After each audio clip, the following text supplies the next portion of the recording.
The average person lies 6 times a day, and I only cheated that one time. Lawrence, cheating will never get you anywhere. Our entire family is doctors. Don't we have enough? Who wants to play?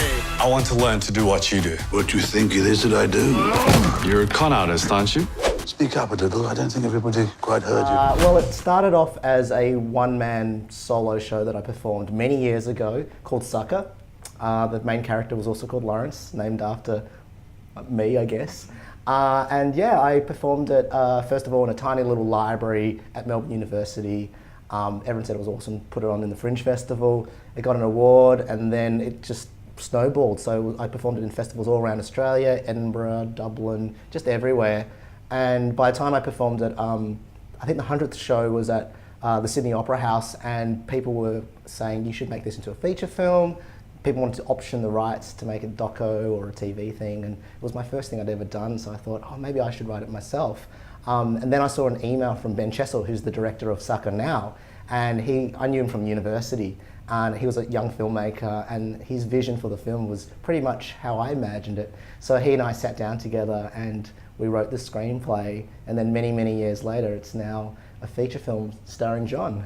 Right, pretty dramatic, I guess. I mean, it was a huge change for me going from behind a webcam and then onto the massive cinema screen. Like, it was a big transition, but it was a good one for me. I mean, career-wise and also goal-wise, like I've always wanted to be in a film, I guess, and this is an amazing opportunity, thanks to Lawrence. And yeah, I mean, I guess the dramatic acting was a big thing for me, playing something like online exaggerated comedy, a lot of stereotypes and stuff like that, and then playing a straight character was, at the start, really a bit difficult, very new to me.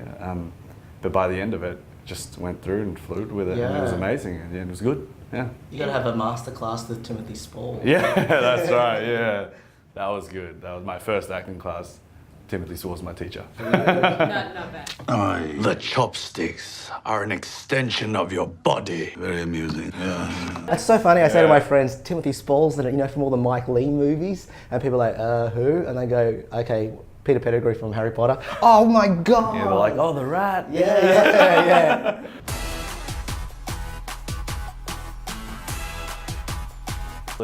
Actually, when we screened 2 days ago at Eastland, fans were telling me about how their mother didn't want to take them to the screening because my YouTube videos, there's like, you know, it's really out there, a lot of curse words and stuff like that. So their mother was like, no, I'm not taking you there, okay? No, he's a bad boy. But then they dragged her out and she watched it, and she actually said she teared up during it. Yeah, and she said, you know, said it was amazing. She's going to follow me and everything. So that was good to hear. Yeah, that was great. Because she didn't know what to expect at all. She didn't want to come. And then at the end of it, she was like, I got really emotional. Yeah, so but it's like, I got a new yes, fan. So we got you. Yeah.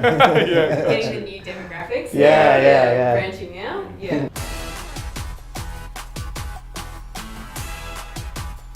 I always think it's really important for actors in movies to go that extra step of credibility. You know when you see like Jeffrey Rush in Shine playing piano, and so the camera pans down. It's like, it's not cutting away. It's actually, actually it is Jeffrey. He learned how to play the piano for that piece. I think it's really great when actors, you know, do that extra step to learn play guitar or sing, and in this case, it's really important that John shows some of his card cheating chops, and there's like a really great scene in the film where you nail it. Right. And I had some friends the other night who said, whoa, I thought you were going to double for John's hands. And then last night during the Q&A, there was like some teenager afterwards saying to me, oh, how can I learn this stuff? How can I learn it? Because he thought it was the coolest thing ever. I was like, don't cheat at cards in casinos. You'll get thrown out and beaten up. It actually took like about 2 months to learn just one poker chip roll around the hand, so I made sure I did it right next to my face. So, you know, there's no CGI going on there. It was all real. Reaction. Every day I'm just driving and like, had like 100 of them all over the floor in my car. Yeah, it was amazing. It was worth it in the end, definitely. Yeah, that's right. Yeah.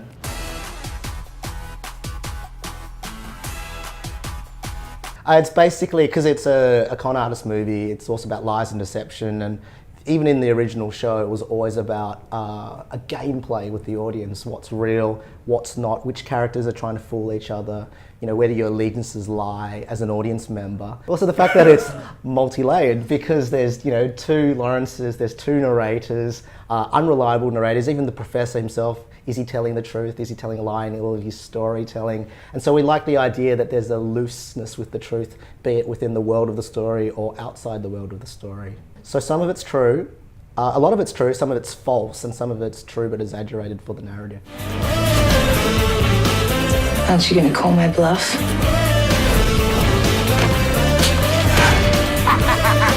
We all tell lies. And those of you who don't are lying.